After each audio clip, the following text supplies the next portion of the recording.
La clase de hoy la vamos a dedicar a los tipos de centro que hay y estudiar los planes típicos y las maniobras correspondientes a cada tipo de centro. Como seguramente ya todos sabréis, el centro es muy importante en el ajedrez y ya desde las primeras jugadas hay que intentar hacerse con el control de las casillas centrales. Aquí podéis ver las 4 casillas centrales. Estas 4 casillas son muy importantes y ya desde el primer comienzo de la partida los dos jugadores intentarán controlar estas 4 casillas. Normalmente se suele recomendar avanzar con los peones centrales, por ejemplo la jugada de 4 y si se puede también la jugada de 4, ocupando así el centro con sus peones y dominando muchas casillas en el centro. Lógicamente, en la lucha por el centro, los dos bandos intentarán luchar por el control de las casillas centrales y después de unas cuantas jugadas, la estructura quedará más o menos definida y pueden producirse distintos tipos de estructuras. Así que vamos a ver qué tipos de estructuras se pueden producir y cómo jugar con cada una de ellas. Entonces, por ejemplo, empezamos con la primera estructura que puede aparecer, que es lo que se llama el centro clásico. El centro clásico se produce cuando uno de los dos bandos ha colocado dos peones en el centro. En este caso, por ejemplo, son las blancas las que han colocado dos peones en el centro y normalmente establecer un centro clásico de esta forma, si lo conseguimos establecer en buenas condiciones, suele suponer una ventaja, ya que permite un buen control sobre las casillas centrales y además proporciona más espacio al bando que dispone del centro clásico. El centro clásico además puede ser un arma muy peligrosa, ya que si el adversario no impide que los peones puedan avanzar, entonces estos peones podrían avanzar creando mucho peligro y haciendo retroceder a las piezas contrarias y podría ser ya el inicio de un ataque que podría ser definitivo. Otra estructura que puede producirse, si uno de los peones desaparece, es lo que se llama el pequeño centro. Por ejemplo, en esta posición, las blancas solamente tienen un peón en el centro y no es tan fuerte esta posición como la del centro clásico que acabamos de ver, y por eso se llama el pequeño centro. Las blancas solamente disponen de un peón en el centro. Es menos poderoso que el centro clásico y las negras no corren tanto peligro, ya que los dos ahora solamente hay un peón para avanzar y es más fácil de bloquear y de impedir que avance. Por ejemplo, lo primero que podemos notar es que las blancas tienen un peón que está colocado en el centro y está en la cuarta fila, mientras que el peón central de las negras está menos avanzado, así que esto concede ventaja de espacio a las blancas, que van a tener más facilidad para mover sus piezas y para maniobrar con sus piezas y preparar el ataque. Al haber desaparecido un peón, hay una columna abierta, que es esta, la columna D, en este caso, está semiabierta, y las blancas podrían colocar sus torres en esta columna, creando presión a lo largo de esta columna. También la casilla de 5 es una casilla muy buena, que podría ser utilizada, por ejemplo, por el caballo blanco, y este caballo colocado en esta casilla haría de centinela colocado delante del peón negro, y sería muy difícil de expulsar, porque si las negras hacen la jugada C6, entonces el peón de D6 perdería su protección y podría ser atacado a lo largo de esta columna semiabierta. Otra característica que vemos en este pequeño centro es que las blancas pueden avanzar con F4, avanzando con su peón lateral y colocándolo al lado de su peón central, para ayudarlo así a controlar las casillas centrales. Observamos también que en este tipo de posiciones las blancas tienen 4 peones contra 3 en el flanco de rey, así que un plan bastante lógico es avanzar con sus peones en esta zona, lo que les permitiría atacar con un peón de más. Si desaparecen todos los peones, estaríamos en una situación que se llama el centro abierto. El centro queda abierto porque no hay ningún peón. Las características de esta nueva formación es que al no haber peones en el centro, las columnas centrales están abiertas. Al haberse producido cambios de peones, las dos columnas centrales quedan despejadas y en este tipo de posiciones es muy importante la seguridad del rey. Hay que enrocarse rápidamente, ya que en caso contrario podría correr peligro y ser atacado a lo largo de las columnas centrales que están abiertas. Por tanto, en este tipo de posiciones, cuando el centro está abierto, es muy importante la seguridad del rey y enrocarse rápidamente es una prioridad, ya que al estar las columnas centrales abiertas, el rey podría correr peligro en el centro.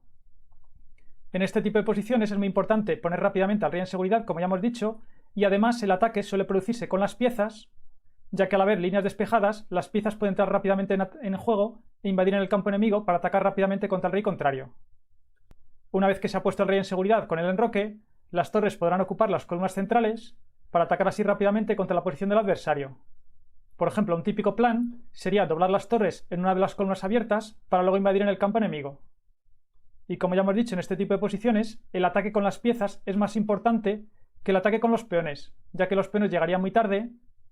Sin embargo, las piezas, como tienen líneas abiertas, van a llegar muy rápido a atacar contra la posición del adversario, y normalmente el bando que consigue activar mejor sus piezas suele quedar con ventaja. Otra característica importante que hay que tener en cuenta cuando el centro está abierto es que normalmente en este tipo de posiciones, si se cambian muchas piezas, entonces se llegará a un final que normalmente estará equilibrado, ya que como la estructura de peones es simétrica, ofrecerá pocas posibilidades de crear peones pasados. Por tanto, una buena técnica en la defensa consistirá en buscar cambios de piezas para así simplificar la posición e intentar llegar a un final para facilitar la defensa y equilibrar la partida. Otro tipo de centro que puede producirse es el centro cerrado. Por ejemplo, en esta posición vemos que las blancas tienen dos peones en las columnas centrales y las negras también tienen dos peones en las columnas centrales, pero están bloqueados, es decir, el centro ha quedado cerrado. Y en estas posiciones, cuando el centro está bloqueado, entonces los peones no pueden avanzar y no se puede atacar en el centro. Así que cuando el centro está bloqueado, el juego se desplazará hacia los flancos. Y en este tipo de posiciones la seguridad del rey no es tan importante, porque el rey en el centro no corre tanto peligro, ya que como el centro está cerrado, no podrá ser atacado fácilmente. Por tanto, no es tan urgente enrocarse, puesto que como el centro está cerrado, el rey no correrá peligro y hay que buscar el juego en los flancos. Normalmente habrá que buscar atacar en un flanco y el otro bando intentará atacar en el otro. Un buen truco para saber dónde atacar es atacar siempre donde tenemos más espacio y atacar contra la base de la cadena de peones del adversario. Por ejemplo, en este caso, si observamos la cadena de peones de las blancas que apuntan en esa dirección, vemos que las blancas tienen más espacio en el flanco de rey y por tanto el plan típico para las blancas será atacar en el flanco de rey. Un buen plan sería avanzar con F4 para luego seguir con F5 y atacar así contra el peón de E6 para destruir la cadena de peones de las negras y abrir el juego en el flanco de rey, que es donde tiene más espacio, para así atacar en este flanco. Por el contrario, las negras intentarán atacar en el flanco de dama, ya que sus peones están apuntando hacia el flanco de dama y disponen de más espacio en esta otra zona del tablero. Un plan típico para las negras es avanzar con C4 para atacar así contra el peón de D4 y tratar de romper la cadena de peones de las blancas, y así intentar obtener contrajuego en el flanco de dama. Otro tipo de centro que se puede producir es lo que se llama el centro fijo. En este caso solamente queda un peón por bando en el centro, pero están igualmente bloqueados y por tanto no se pueden mover y entonces el centro está fijo. En este caso, el juego no es necesario trasladarlo hacia los flancos, ya que hay una columna abierta en el centro y se puede jugar en el centro también.